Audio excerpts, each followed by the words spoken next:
Ayan, another day na naman ng isang babaitang alipin ng salapi.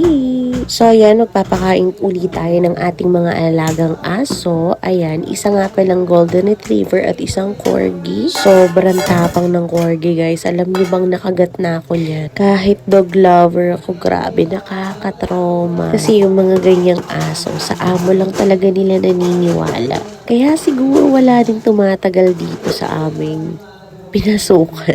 Ayan, pasensya na madam, ipabasa mo to or marinig mo to or mapanood mo to. Anyway, nagpaalam naman ako sa kanilang nagbi-video ako, nagdi-TikTok affiliate ako. So, aware naman sila na may video ako, guys. Don't worry. And sobrang bait nung kasama ko dyan. As you can see, nagsi-cellphone lang siya sa Gedli. Kita lang yung kanyang kaperasong hita. Shout out sa'yo, Ate Ana.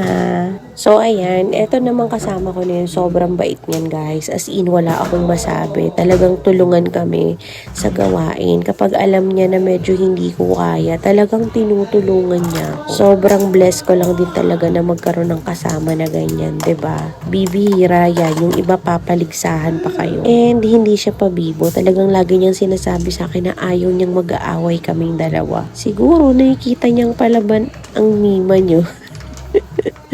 Ayan, as you can see, andyan na si Kahel. Alam na alam niya kasi kapag oras na ng kainan nila. Ayan, tulad lang din ng mga nakaraan kong video, ganun lang din talaga akong magtimpla ng pakain sa kanila. Ayan, wet food at saka dry food, pinagsasama lang yan. And mix. Ayan, and sobrang hindi ko talaga nararamdaman talaga dito yung homesick ko kasi sobrang bait din talaga naman ng mga amo namin. Ayan, magpakain na tayo. Ben, baka mag-away yung dalawa. Tingnan mo yung mukha ng corgi dyan, di ba? Mukhang hindi gagawa ng mabuti, oh. Nakakatrauma si Kmochi. Kay Kahel. Ah, wait lang. Sobrang spoiled. Tingnan nyo naman, gusto niya uunahin siya. So, ayan na muna ang ating video-videohan for today's video. Bye!